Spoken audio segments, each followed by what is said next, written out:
Welcome back, guys. The Captain's Log. Matt Rife is my guest today, comedian extraordinaire. Thanks, buddy. Thank you, man. How's everything? I'm good. This isn't Wild and Out or your new show on NBC, but it's the Captain's Log. Yeah, this is the second best. I love it. Second best. Let's put the sign on. We'll go live here. So welcome, man. What? Is this your... I know. Has that been there the whole time? It has. I just didn't light it up till just now. Damn. Okay.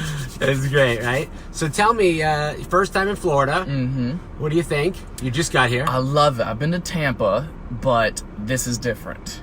This is different. Tampa is kind of like Mardi Gras, a little bit. They have like their own little Bourbon Street they got going right, on. right. I call it Hennessy Street. I agree. It's just a little more ratchet, just a little bit. Yeah. So when you get to Tampa, it's a very different feel than Naples. Just so you know, this is a new vibe. This will be new for you. Oh, of course. Yeah. Tampa. You were at the Improv. Yeah, I was there with D. Ray Davis. Oh yeah. Loved the room. I liked that it's like 3 stories. I know. It's an Very old big theater room. that they converted. Yeah, they showed me the pictures of cool. how it was before, and I'm obsessed with old stuff. So Me too. I actually love that room, which is funny because I heard over the years that they talked about moving it so many times, but then they keep staying there. I think it's great. I like it. To redesign something like that, it's gonna be. It just won't work the same. No, and it's in a good area. Like you get a lot of foot traffic on that street. Right. What do I do once I'm on Instagram? You gotta go live. We're gonna go live on Instagram. Boom. And do it. Let them know. Come on. There we go. When did you know you wanted to be a comic? I'd say about 14. 14, I saw Dane Cook live at Nationwide Arena in Columbus, Ohio. My mom won tickets on the radio, and I went and saw him live, and I was just like, that's what I want to do. My closest encounter with Dane Cook is the text messaging when he told me to go F myself because I asked him to play at my comedy club about 4 years ago. Oh my God. How'd you get my phone number? You texted him? Yeah. How'd you get my phone number? I go, dude, I know Talk to my people. Everybody who's got your phone number. What do you want me to tell you? Well, who was it? I didn't tell him. So then he's like, well, lose my effing number. Damn. Yeah. I'm like, okay, Dane, have a good day, buddy. Thanks. So, but I mean, who wouldn't want Dane Cook? Of course. Now, aren't you friendly with him now? Yeah, I'm on tour with him right now. We actually have a show this Friday at the Morongo Casino in LA. Very cool. Very cool. I mean, man, that guy's career's been all over the place, huh?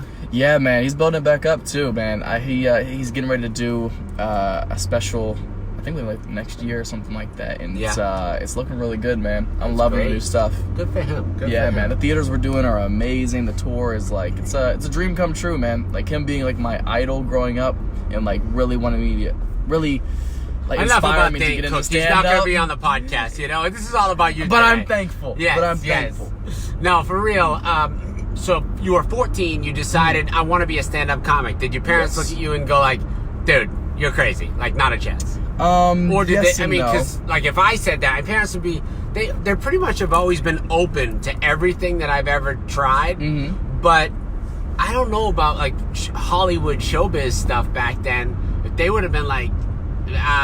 That's not a path to anything, like in their mind, because they're old school. Yeah, now they're at the club every night, and they're there with every comic. I mean, Mike Epps stays till 4 in, hangs out with my mom and dad. Oh my God, tell them to come. Yeah, tell them to come. I want to meet them. They'll be there every show. Okay, good. Guaranteed. My parents.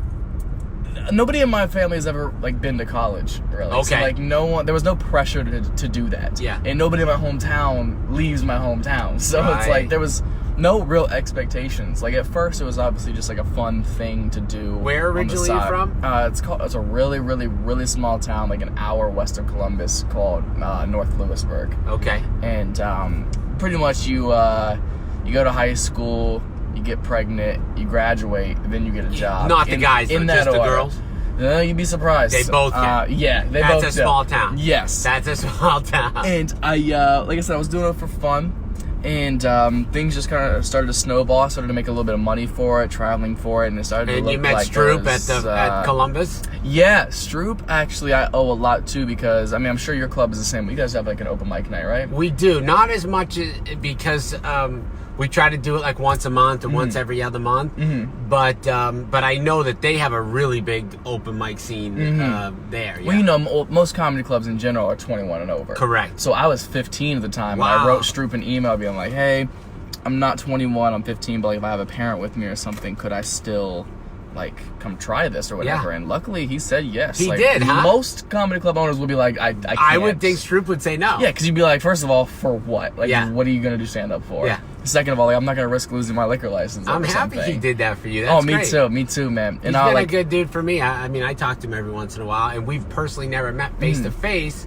Although on the phone we've talked 10 or 12 times over the years. So. He's a great guy, man. So it was cool for me. Like last Christmas, I went home and headlined the Columbus Funny Bone. We almost sold it out the Sunday, the 23rd before Christmas. Oh wow! So like nobody was even in town or like free to do stuff. You want to know a story? I guess it was probably 10 years ago now. That exact weekend, Kevin Hart didn't sell out Friday or Sunday at my club.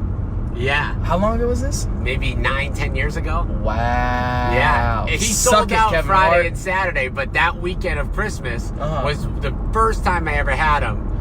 It might have been 12 years ago because then he came back a few years later.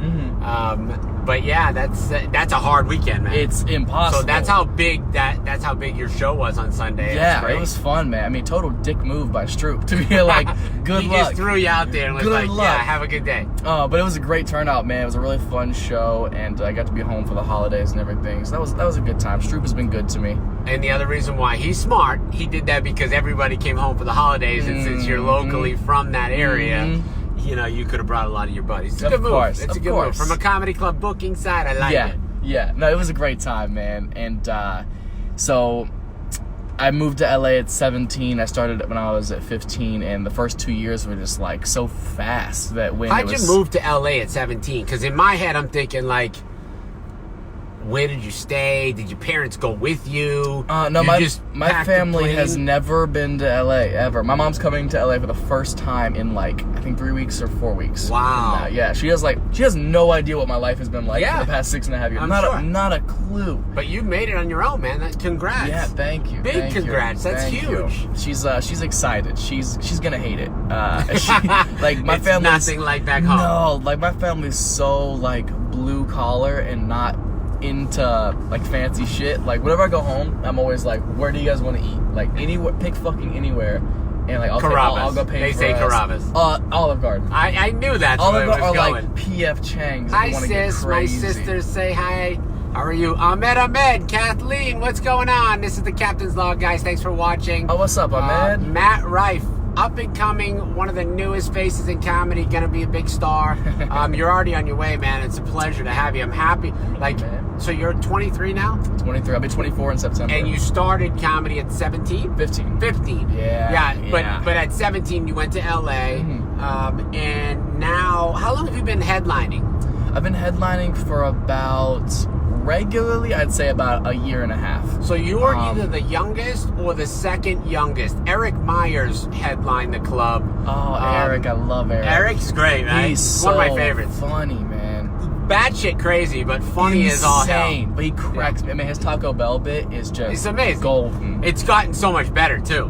He's rewrote it. Now the Uber joke. I mean, both those jokes now are like 10 minutes. He's like a walking cartoon character. He really, really is. Which, by the way, he's tried like 3 cartoon. I know. I hope something pops off for him. He deserves it. He's a good guy. He really does. But Eric, I think he was 21 or between 21 and 23. So big props, man. That's huge. Thank you, man. It's not. First of all, nobody gets comedy chops like at a younger age because they haven't had that many life experiences. Yeah. So, you know, for you to be coming up and starting to headline A rooms and all these big clubs and selling tickets, it's amazing. It's flattering, man, because like, what do adults want to come see a 23-year-old do comedy for? Like you said, like he hasn't been through anything. Yeah. Like, how can he relate to us? So it's cool to kind of have like an underdog start to every show. Like everyone has been like, impress me. I agree. Because like I do have a fan base. Thank you guys. My phone's over here. I'm not talking out the window on this phone. That's right. So I do have a fan base. He's on the Instagram, and you are on the gram at Just my name, Matt Rife. Matt Rife, Mattrife. Boom. It's a sexy follow. The Yes, guy couldn't be more yes. handsome. He's funny and handsome. You know, when girls are like, "Oh, I like funny guys," and then you show up, what the hell? That's like a panty dropper instantly. I also have an off switch. Yeah. Like I hate comics that are on all the time. Like it's just exhausting. Yeah. Like they're incapable of having just like a regular Even with comics, conversation. they're still trying to be funny. Of I know. course. I'm so not like that. You I'm can like, be funny now, though. It's okay. No. We're on the I'll show. take my time. I'll take my time. I know how much the check is. I will pace myself. Yeah, you get paid for the 245-minute sets. Exactly. Okay, I hear you. That's fair. Touche. But I mean, it's a classic old joke or whatever. But like the worst part, obviously, about being a comedian is strangers coming up like, tell me a joke. Yeah, right? Walking up to Kill you, be like, yourself. yeah, exactly. I know. The Tell me most a joke annoying like in the thing. middle of the freaking airport when you're traveling. Or they'll say something that is not even mildly funny and be like, you should put that in your act. I love Where would when I they put do that? that. Where would I put that in my I love set? when I get either the, hey, can I talk to you? Look, when he was doing this shit, you know, you need to tell him that during that joke, you should, I'm like, yeah, first thing I'm going to do is introduce you to him and let you tell them that joke. Yeah. Not in a million years. Yeah, are you But insane? The fans, you know what it is? They love you guys so much that they think that, like, they're going to be part of it somehow, but they also forget that they're not professional comedians like you. Yeah, That's the and my problem. set is, especially when I'm headlining, is very, like, I'm taking my time, I'm very interactive. It's a very, like, I feel like it's an intimate type show. Yeah. Like, I'm not, like, doing a big theater projection, and You I say like to talk to intimate, and all the people. girls are like, oh my God, I want to get intimate. I mean, it can't too be much. for the right price. So I feel like that does encourage a lot of people to feel like, oh, I can give notes. Like it is like more like a conversation than just me throwing random jokes out there hoping you laugh at them. Right. So I mean, I'm kind of setting myself up. That's great. That's great. So what's on the horizon here for your new career that's going skyrocketing right now? I mean, everything's happening so fast. Skyrocketing is flattering. No, it is. I mean, come on, dude. You don't get to play my club unless you like have fans or you have a name for yourself. Of course. I think it's like what we were talking about this morning when you picked me up. Like it's like I'm extremely grateful and happy where I'm at, but like I want more. You know. Of course. Granted, I mean you have to be ready for when those opportunities do arrive, and you have to work hard. I mean, you didn't get here hard. by. It wasn't a fluke. No, God, You going to LA at 17 is already a struggle. Like, oh yeah, man. And before LA, I was in Atlanta for like 4 months, and like, there's Were nothing, you? Yeah, there's nothing more humbling. Were you at the than Punchline? No, it was called the Uptown Comedy Oh, Corner. Uptown. Yeah, Okay. yeah. My first manager owned that club. Who? So Gary Abdo. I don't know, Gary. No. He, great guy. No longer manages me, but like we're like family still. Yeah. And there's nothing more humbling than being a 16-year-old kid spending your summertime handing out free tickets at Lenox Mall at 100 Degree Heat to people who don't want to talk to you. That's a hustle. Oh yeah, man. For You fucking have to hit 4 the months. pavement, Like, what man. did you do this summer? I got rejected and people didn't want to laugh. Correct. Correct.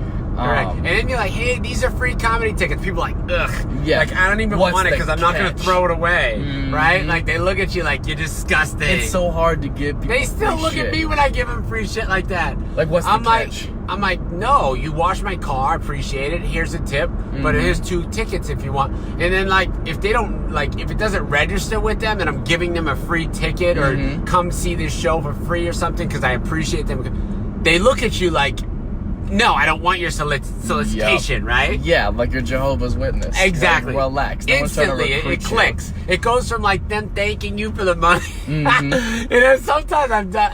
Like I always do that too at the table. Like if I leave my business card for a server, I'll leave them tickets or something and a tip. Of course, I don't just leave tickets like oh yeah, here you go, come use these. No, I'll give them a tip and then I'll leave the tickets like as a thank you. Yeah. It's pretty funny though. Sometimes they're like, you left something. I'm like, no, those are for you. I gave you tickets. I told you. They always feel like it's a setup. Yeah. Jesus. That's a riot. It's hard to give people free shit, man. There's always a catch. So people will know you from Wild and Out. You did 3 years on Wild and Out, which was killer.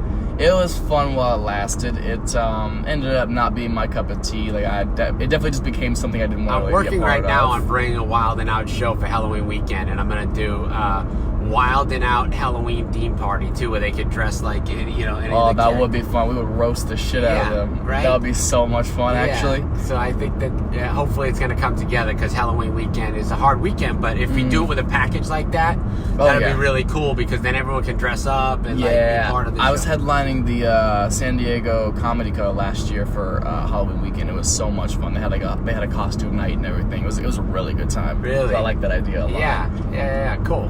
So Wild Now was great. Did it for 3 years, and then off of that, they had me host the reboot of TRL, which was just a shit show from day. It was just a lie after day one. Like, I was like, I said no to it a couple of times. Really? By the way, they called me on a Friday and were like, hey, we want you to come to the show. And I was like, I just don't really think it's my thing. I don't really want to host. And I was like, TRL, this doesn't fit anymore. Nobody really even makes music videos, and not as big a thing anymore. And I was like, what celebrity guests are you gonna have? Like, I feel like it's gonna be all just internet people who aren't really my thing. They're like, no, it's gonna be just you and DC Young Fly are gonna be the only two hosts. It's gonna be your two show, and we know you guys both want to act and everything, so we're gonna have like sketches and pre-recorded skits and all that stuff. It's gonna be your guys' show. I'm like, I still don't know. And they're like, all right, well, here's a stupid amount of money. And I was like, that works. I was like, well, can you give me the weekend to think about it? They're like, no, we need you here Monday. And I was like, you know what's funny? They're like, we need you to move to New York over the weekend. I was like, oh my God. When comics call and cancel shows, and it's like literally the last second before a club date, people don't realize that happens so often. I don't get what Hollywood is thinking. Like, how did they have a whole show ready to shoot and they had no one to host it? I know. Or like, how do they have a movie that they didn't know was going to start, in 4 days? It's so weird, but that happens all the time. I mean, that whole network is having an identity crisis. Like, they don't know what they want. They really think they know what the audience likes. I think a lot of the networks have some issues right now. I mean, yes, and that's why they're rebooting everything. Yeah. It's like, come on, man. Nobody has any imagination for a new idea anymore at all. And if they do have new ideas, they're probably going to more newer platforms too. That's some of the problem. And the show, I moved to New York. I get there, and like, there was no press release for me being like announced as a new host, whatever. Every other host got one, by the way. When I say every other host, it's because it wasn't just me and DC Young Fly. I get there, there's 2 other female co-hosts who were just the sweetest, great people. I loved working with them. I had no problem with them, but I was like, this already is not what you told me it was. Yeah, sure.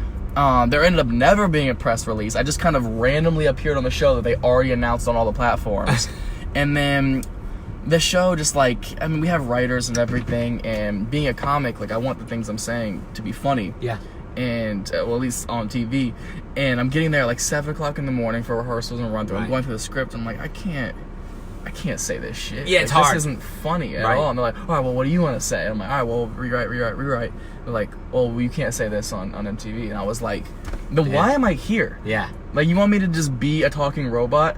Yeah. And just say your awful materials? Yeah, basically just reciting your lame jokes. Yeah, basically. Like, I was like, you guys can get anybody for this. Like, why do you want me? But then it's also like, if I have to rewrite the show, where's my writer's credit? Where's my writer's check at the same time? Yeah. So it just, I saw the show. Nobody was watching it. Like, I would go back home to LA on weekends and everything, and people were like, so what are you doing in New York? I'm like, oh, I'm hosting TRL. They're like, oh, did they bring that back? I'm like, yeah, exactly. Yeah. I didn't know. Exactly. Most people didn't. Yeah. And probably they know from following you. That's about it. That's pretty much it. Yeah. And like, of course, all the guests were social media stars and stuff like that. And some of them are really cool, but it's just so not my cup of tea. That like, it's not people who I feel like hanging out with. So now you're on the show on NBC, Bring the Funny, and you made it past the first round. Yes, made it past the first round. Second round airs, I believe, August 20th. August 20th, guys. Matt Rife, don't miss him. But you can see him tonight, tomorrow, Off the Hook Comedy Club. Yeah. This is the Captain's Log. I'll be back with Felipe Esparza tomorrow. He's my guest.